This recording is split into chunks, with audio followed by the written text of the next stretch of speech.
Um silêncio que não é ausência, mas espera. Como se algo enterrado há décadas voltasse a respirar. Como se palavras seladas em gavetas empoeiradas começassem a pulsar novamente, exigindo serem ouvidas. Há profecias que não morrem com o tempo. Elas apenas aguardam o momento certo para despertar.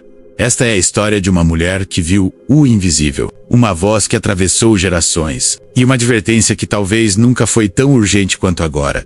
Jean Dixon não era uma mulher comum. Nascida no início do século XX, Cristo devota, de voz serena e olhar profundo, ela carregava um dom que poucos compreendiam. Não falava de invasões alienígenas nem de catástrofes cósmicas. Suas visões eram diferentes. Elas tocavam o âmago da alma humana, o destino das nações, o preço do esquecimento espiritual. Muitos a conhecem pela predição que abalou o mundo. A morte de um líder americano em plena luz do dia. Quando suas palavras se cumpriram diante dos olhos atônitos de milhões, o nome de Jean Dixon tornou-se sinônimo de mistério, credibilidade e, para alguns, inquietação. Mas essa não foi sua única profecia, nem a mais importante. Espalhados em diários pessoais, cartas amareladas, arquivos esquecidos em porões de bibliotecas, existem fragmentos de algo muito maior. Pedaços de uma visão que ela nunca declarou publicamente de forma completa, mas que deixou registrada em confidências, em conversas com pessoas próximas, em anotações que só agora começam a ser reunidas e compreendidas. E o que essas palavras revelam não é sobre um inimigo externo, não é sobre exércitos cruzando fronteiras. É sobre algo muito mais perigoso: a fratura interna de uma nação. O colapso não do território, mas da alma. Esta profecia não é apenas sobre os Estados Unidos. Issabrov Saberman, sobre todos nós. Porque quando uma nação perde sua bússola espiritual, quando a verdade é substituída pela conveniência, quando o silêncio dos justos permite que a escuridão cresça, o que acontece ali reverbera no mundo inteiro. E talvez, apenas talvez, o que Jean Dixon viu não seja uma sentença, mas um último chamado. Imagine uma bandeira ainda tremulando ao vento. As listras vermelhas e brancas ainda visíveis. As estrelas ainda presentes. Mas algo está ela ondeia sim, mas sobre um povo que não se reconhece mais, que não sabe mais pelo que luta, que esqueceu o que a manteve unida. Jean Dixon viu isso. Ela descreveu uma América dividida não por linhas geográficas, mas por algo mais profundo. Divisão de corações. Famílias separadas não por distância, mas por ódio. Vizinhos que não se falam. Irmãos que se tornaram estranhos. E no centro dessa tempestade, líderes que prometem paz enquanto acendem as chamas da discórdia. Ela falou de uma época em que a verdade seria retorcida até se tornar irreconhecível, em que cada pessoa teria sua própria versão dos fatos, e ninguém mais saberia distinguir o real do fabricado, em que a mentira seria vendida como sabedoria, e a sabedoria ridicularizada como ingenuidade. Jean viu igrejas vazias, não apenas fisicamente, mas espiritualmente. Templos cheios de pessoas, mas vazios de Deus. Pregadores que falam de prosperidade, mas nunca de arrependimento. Multidões que buscam conforto, mas fogem da verdade. E nesse vazio espiritual, algo cresce. Algo que ela chamou de o esquecimento do sagrado.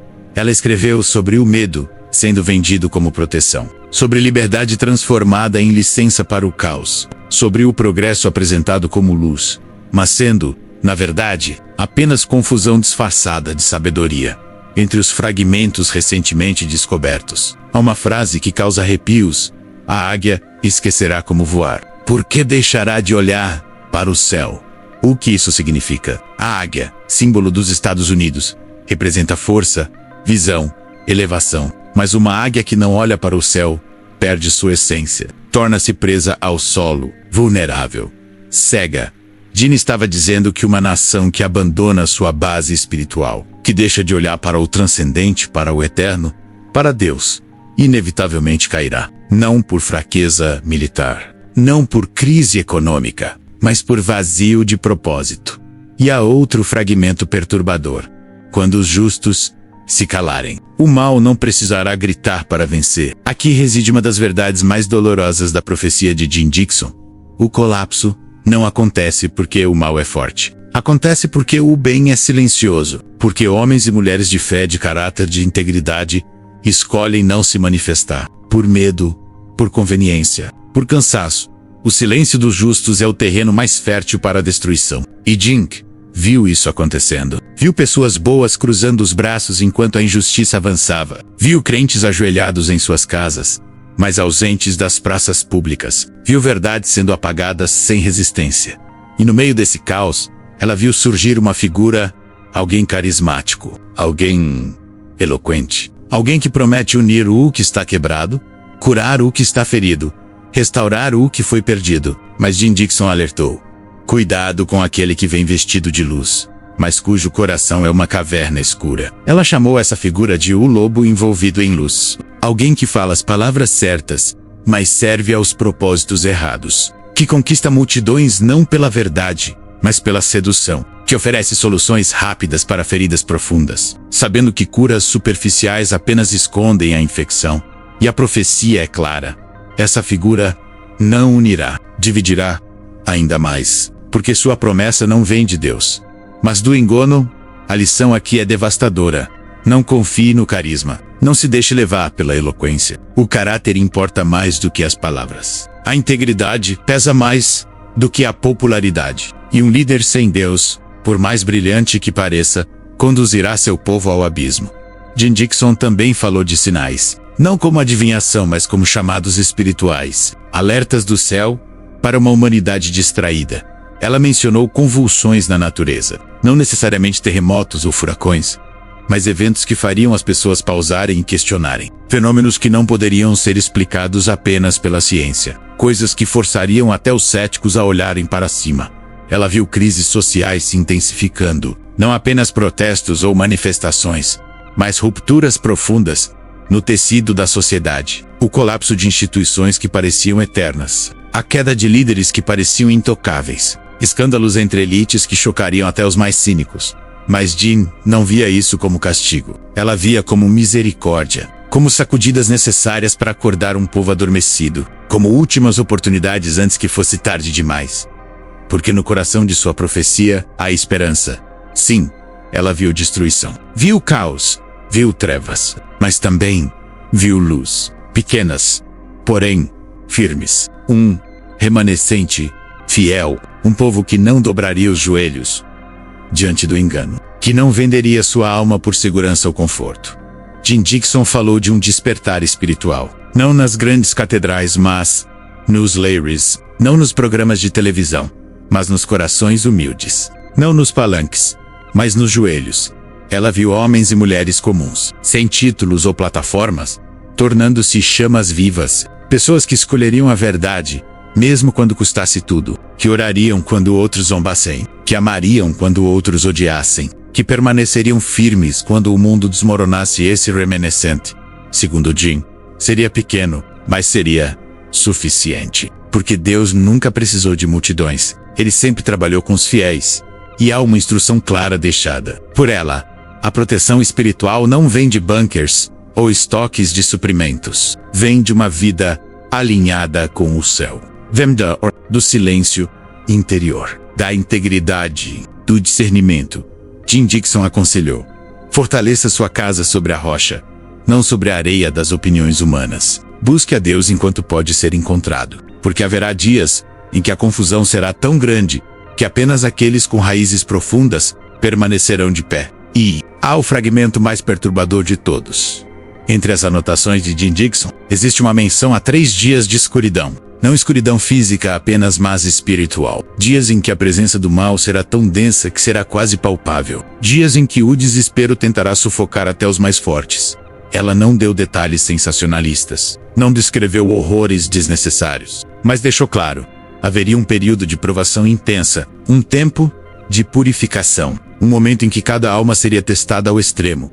E a instrução era simples: permaneça em oração. Não abra as portas do coração ao medo. Mantenha-se na luz, mesmo quando tudo ao redor parecer trevas. Confie, mesmo quando não houver respostas. Porque essa escuridão não seria o fim, seria o prelúdio da alvorada. Jim via esses 3 dias não como castigo divino, mas como o último ato de misericórdia, a última oportunidade para que a humanidade escolhesse de que lado estaria. Luz ou verdade, ou mentira, Deus ou o vazio. E aqui chegamos ao ponto crucial. A profecia de Jim Dixon não é sobre fatalismo, não é sobre resignação, é sobre escolha, escolha pessoal, escolha urgente, escolha que não pode ser adiada. Você pode ouvir essas palavras e descartá-las como fantasia. Pode rir, ignorar, seguir em frente. Mas e se houver verdade aqui? E se essa advertência for real? E se este for o momento exato para o qual essas palavras foram preservadas? Jim Dixon nunca quis assustar. Ela queria despertar, porque a advertência não é condenação, é amor. É a mão estendida antes da queda. É a voz que grita, cuidado, antes do precipício. E o futuro não está selado. Jim sempre acreditou nisso. Profecias não são sentenças imutáveis. Snowvis e avisos podem mudar destinos quando são ouvidos e respondidos com humildade oracal e aca. Se uma nação se voltar de seu caminho destrutivo, se um povo se ajoelhar em arrependimento, se líderes escolherem integridade acima de poder, se você e eu decidirmos viver pela verdade, mesmo quando custe tudo, então o que foi visto pode ser transformado. Mas o tempo está se esgotando. As rachaduras já estão visíveis. A divisão já está instalada. O esquecimento espiritual já é realidade. E a figura que Jim alertou pode já estar entre nós, semeando promessas vazias e colhendo devoção cega. Então, o que você fará? Permanecerá em silêncio enquanto a escuridão avança? Ou se tornará uma das chamas firmes que Jim viu? Escolherá o conforto da multidão? Ou a coragem da verdade? Viverá pela conveniência ou pela convicção? Jim Dixon nos deixou mais do que profecias. Ela nos deixou uma escolha. E essa escolha, no final, é a única coisa que importa, porque a advertência foi dada, o alarme foi acionado. E agora, cabe a cada um de nós decidir se vamos ouvir. A pergunta final não é se a profecia se cumprirá. A pergunta é, quando ela se cumprir, de que lado você estará? Se este vídeo tocou algo em você, se sentiu um arrepio, uma inquietação, um chamado, então não deixe essa mensagem morrer aqui. Deixe seu like, inscreva-se no canal, ative as notificações e compartilhe este vídeo com aqueles que precisam ouvir. E nos comentários, digite uma única palavra para mostrar que você entendeu, que você está desperto, que você escolhe a luz. Escreva despertar essa palavra. Será nosso pacto silencioso. Nossa declaração de que não permaneceremos em silêncio enquanto a escuridão avança. Escreva agora. Despertar.